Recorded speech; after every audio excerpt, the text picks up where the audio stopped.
नमस्कार, आप देख रहे हैं न्यूज 31 उत्तराखंड। मैं हूं आपके साथ नैना। चलिए शुरू करते हैं बागेश्वर बुलेटिन एक नए अंदाज में।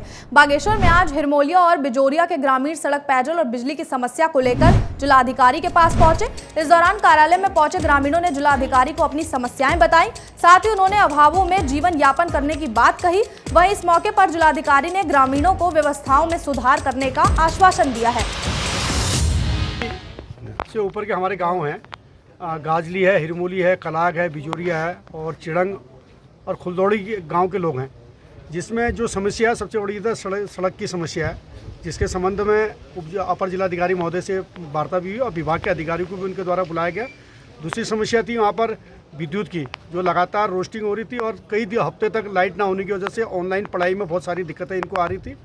तीसरी दिक्कत इनकी बहुत बड़ी थी, वो पेयजल से संबंधित थी। पिछले हफ्ते जब गाजली, कलाग, हिरमोली, बिजोरिया इस साइड गाँव में जब हम गए भ्रमण के लिए, तो निश्चित तौर पर ब्लॉक मुख्यालय के सबसे नज़दीक का गांव होने के नाते आज भी सड़क सुविधा से वंचित है। पेयजल की बड़ी विकट समस्या वहां पर को है और विद्युत व्यवस्था की ऐसे हाल है कि 15-15, 10-10 दिन तक विद्युत आपूर्ति बाधित रहती है।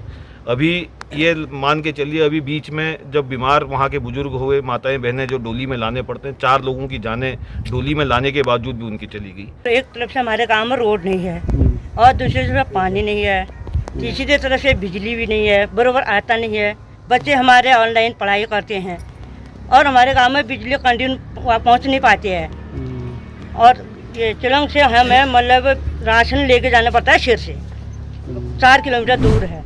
बागेश्वर के महनरबुंगा में ग्रामीणों ने सभासद नवीन चंद की अध्यक्षता में डामरीकरण की मांग को लेकर डीएम को ज्ञापन सौंपा। इस दौरान ग्रामीणों ने बताया कि कई बार प्रशासन को अवगत कराने के बाद भी उनकी मांगों को अनसुना किया जा रहा है। वहीं उन्होंने कहा कि क्षेत्र के लिए बनी सड़क में इन दिनों काफी धूल उड़ रही है, जिससे ग्रामीणों को काफी दिक्कतों का सामना करना पड़ रहा है। डिमांड ये है, हम स्थानीय प्रशासन से ये कहना चाहते हैं कि भाई आपने महनरबुंगा में बाईपास तो बना दी, बनाने के 1 वर्ष के बाद भी आपने उसमें सोलिंग कार्य नहीं करवा रखा है। वहाँ की जो जनता है वह धूल खाने के लिए, स्थानीय लोग उस धूल से इतने परेशान हैं कि उससे कई बीमारियां हो रही हैं, एलर्जी की बीमारियां हो रही, सांस से संबंधी बीमारी हो। देखो, डीएम कार्यालय में बागेश्वर में इसलिए आए हैं महनरबुंगा के, हम जितने भी ग्रामीण यहाँ आए हैं, हम महनरबुंगा बाईपास जो हमारा सड़क कटी हुई है उसको लगभग जो है 12 वर्ष हो गए हैं। 12 वर्ष से उसमें आज तक न कोई सोलिंग का कार्य किया जा रहा है और न कोई डामरीकरण का कार्य, जिससे जो है धूल से लोग इतने परेशान हो गए हैं। कई लोग तो देहरादून तक पहुंच गए हैं। वहीं पर जो है रोड के बगल में ही रमेश चंद जी रहते हैं, उनकी बीवी को गले में जो है प्रॉब्लम आ गई है। बागेश्वर में प्राधिकरण हटाओ मोर्चा ने प्राधिकरण को हटाने की मांग को लेकर जिलाधिकारी के माध्यम से मुख्यमंत्री को ज्ञापन भेजा। इस दौरान मोर्चा के सदस्यों ने बताया कि काले कानून की वजह से पहले भी कई लोग इससे पीड़ित हुए हैं, साथ ही इस वजह से कई लोगों ने आत्महत्या कर ली है। वहीं अब उन्होंने प्रशासन से जल्द प्राधिकरण को निरस्त करने की मांग की है। आज प्राधिकरण हटाओ मोर्चा के तत्वाधान में हमने माननीय मुख्यमंत्री जी को जिलाधिकारी महोदय के माध्यम से ज्ञापन भेजा है कि जो प्राधिकरण सरकार ने स्थगित किए हैं, इसे स्थगित न करके पूरी तरह निरस्त किया जाना चाहिए। दूसरा हमने मांग करी है कि जो बागेश्वर में महायोजना जो लागू है 2011 से, तो महायोजना 2031, इसे भी पूरी तरह से निरस्त किए जाने की ज़रूरत है, जिसमें बागेश्वर के लोगों के अपनी नाव भूमि को जो है मनमाना भू उपयोग परिवर्तित कर दिया गया है, जिससे लोगों का अपना भवन बनाना बहुत मुश्किल हो गया। बागेश्वर में सैनिक कल्याण विभाग के कर्मचारियों की ओर से लिखित आश्वासन के बाद धरना प्रदर्शन खत्म हो गया है। आपको बता दें कि बीते 15 दिनों से कर्मचारी विभागीय संविदा की नियुक्ति की मांग को लेकर धरना प्रदर्शन कर रहे थे। इस दौरान लेफ्टिनेंट कर्नल गंगा सिंह भिस ने बताया कि विभाग में पहले की तरह काम शुरू हो गया है। साथ ही उन्होंने पूर्व सैनिकों को विभाग में काम की सुविधा मिलने की बात कही है। ऐसा कि हमारे उत्तराखंड के जितने भी पूर्व सैनिक हैं और सैनिक कल्याण विभाग में कार्यरत हैं, इनके बहुत लंबे समय से मांग रही है कि हमें विभागीय संविदा में रखा जाए, ना कि हमें उपनल का कर्मचारी माना जाए। और ये सही भी है कि जैसे कि केंद्रीय सैनिक बोर्ड के ये सृजित पद हैं, उनके मुताबिक इनको सैनिक कल्याण विभाग में ही संविदा पद पर होना चाहिए। बीच में इनको उपनल का कर्मचारी मान लिया गया था, और जिसकी वजह से इनको आर्थिक तौर पर नुकसान हो रहा है और उपनल के कर्मचारी होने के नाते इनको समय पे तनख्वाह नहीं मिल पाती है। तो इनका जो मांग थी वो जायज़ थी और 12 तारीख को डायरेक्टर ने इनके प्रतिनिधियों के साथ देहरादून में बातचीत की है। बागेश्वर में नियमितीकरण की मांग को लेकर मनरेगा कर्मचारियों का आंदोलन शुरू हो गया है। इस दौरान कर्मचारियों ने कार्य बहिष्कार कर ब्लॉक कार्यालय परिसर में धरना प्रदर्शन किया। आपको बता दें कि लंबे समय से नियमितीकरण की मांग कर रहे कर्मचारियों ने मांग पूरी नहीं होने पर आंदोलन शुरू कर दिया है। वहीं हरीश चंद्र सिंह दानू ने बताया कि 2 दिन तक ब्लॉक कार्यालय में कर्मचारी धरना देंगे। साथ ही उन्होंने मांग पूरी होने तक आंदोलन जारी रखने की बात कही है। किस संबंध में ये हड़ताल रखेगी आपके बारे में? महात्मा गांधी नरेगा कर्मचारी संगठन के तत्वाधान में एक इससे पहले भी हमने 25 और 26 तारीख को 2 दिवसीय कार्य बहिष्कार करा था। हमारी सरकार से मांग है कि जो विगत 10-12 साल से मनरेगा कर्मचारी मनरेगा कर्मचारी द्वारा राज्य भर में लोगों को रोजगार प्रदान कराया जा रहा है और उसके जब देश में इतनी बड़ी महामारी फैली थी कोरोना, उसके टाइम पे भी जब देश में बेरोजगारी चरम सीमा पहुंच चुकी थी, मनरेगा के कर्मचारियों द्वारा लोगों को रोजगार दिया गया और उससे लोगों का आय का साधन बढ़ा। तो एक तरफ जहां जो लोग रोजगार दे रहे हैं वो सरकार उन्हीं के लिए कोई कार्य नहीं कर रही है। तो इसी हमारी सरकार से मांग है कि हमें नियमितीकरण किया जाए तथा और जितनी समस्त सरकारी सुविधाएं होती हैं वो समस्त सरकारी सुविधाओं का लाभ प्रदान किया जाए। बागेश्वर में बैंक कर्मचारियों की हड़ताल में जाने से कारोबार को करोड़ों का नुकसान हुआ है। आपको बता दें कि जिले में बैंकों का निजीकरण नहीं करने को लेकर बैंकों की सभी 14 शाखाएं बंद रही। इस दौरान कर्मचारियों ने कई मांगों को लेकर जमकर नारेबाजी करते हुए SBI शाखा के पास प्रदर्शन किया। साथ ही उन्होंने मांगों को पूरा नहीं होने पर आगे भी बैंक बंद रखने की बात कही है। ये आज ये म्यूजिकल के ग्रुप में हड़ताल का दूसरा दिन है। ये हड़ताल काफ़ी समय से आयोजित की गई थी, इसमें काफ़ी सारी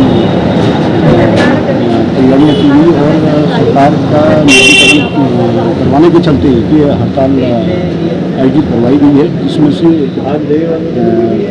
हमारे सारे समस्त भारत के सभी बैंक और नेशनलाइज बैंक शामिल है और उसमें से कुछ बैंक जो प्राइवेटाइज हैं जो हमारे हड़ताल में शामिल हुए हैं, लगभग सारे बैंक शामिल हैं। कल ही इसमें हमारे हड़ताल हुई थी, उसमें करीब 8 से 10 करोड़ के बीच में जो ट्रांजेक्शन था बागेश्वर जिले का वो प्रभावित हुआ और सरकार जो ये निजीकरण कर रही है, सरकार को लगता है कि ये निजीकरण होने से ज़्यादा विकास होता है, परंतु ऐसा नहीं है।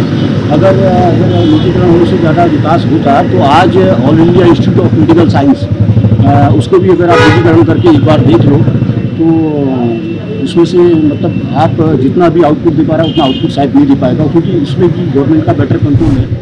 बागेश्वर में ग्रामीणों ने लोसरी अमोली मोटर मार्ग का काम पूरा करने के लिए जिलाधिकारी को ज्ञापन सौंपा। इस दौरान ग्रामीणों ने बताया कि मार्ग का पहला चरण 2013 में किया गया था। वहीं अब उन्होंने बताया कि निर्माण में मोड़ का ध्यान रखकर खाली रोड काट दी गई, जिससे मोड़ पर छोटे वाहन नहीं चल सकते। साथ ही उन्होंने कहा कि अधिकारी भी मोटर मार्ग के काम को लेकर आनाकानी कर रहे हैं।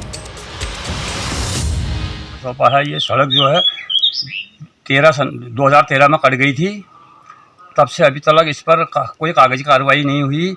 इसलिए ये जो DPR बना रहे हैं ये उल्टा सुल्टा बना करके भेज रहे हैं, वो सब वापस आ जा रहे हैं कागज़।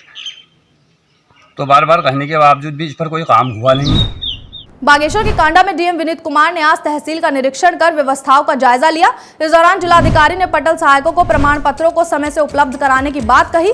इसके अलावा DM ने मौके पर नियमित रूप से कोर्ट लगाने के साथ लंबित मामलों को निपटाने के भी निर्देश दिए हैं। शेड्यूल्ड जो मेरा इंस्पेक्शन होता है वो आज हमने इंस्पेक्शन किया था SDM कार्यालय का और तहसील कार्यालय का। तो यहाँ पे सारे जो हमारे बिंदु होते हैं इंस्पेक्शन के, वो सारे बिंदुओं पे इनका रिव्यू किया गया, जिसमें खासकर हमारे जो हमारे वसूली से संबंधित होता है और साथ में हमारी जो रेवेन्यू कोर्ट्स होती है, इसके साथ साथ जो हमारे इम्पोर्टेंट जो संदर्भ होते हैं उन सभी का रिव्यू किया। तो यहाँ पे पोजीशन ठीक है, मतलब यहाँ पे जो हमारी वसूली है वो भी ऑलमोस्ट 88% हो गई है। तो एक से ही वसूली की जानी है, तो उनको मैंने निर्देश दे दिया है कि इस माह के अंत तक उसकी वो वसूली कर ली जाए। फिलहाल बागेश्वर बुलेटिन में सिर्फ इतना ही। तब तक के लिए देखते रहिए News 31 उत्तराखंड। नमस्कार।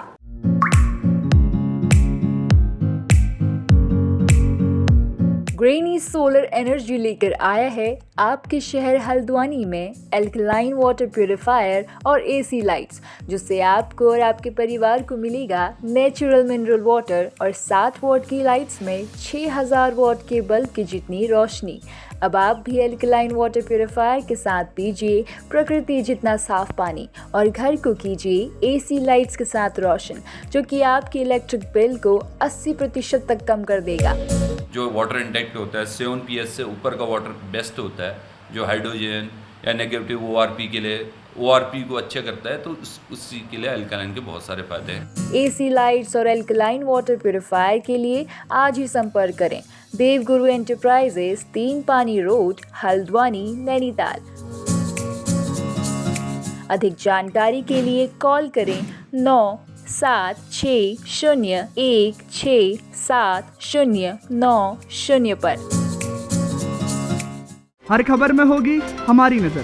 खबरों से जुड़ने के लिए हमारे चैनल को सब्सक्राइब करें और बेल आइकन दबाना ना भूलें।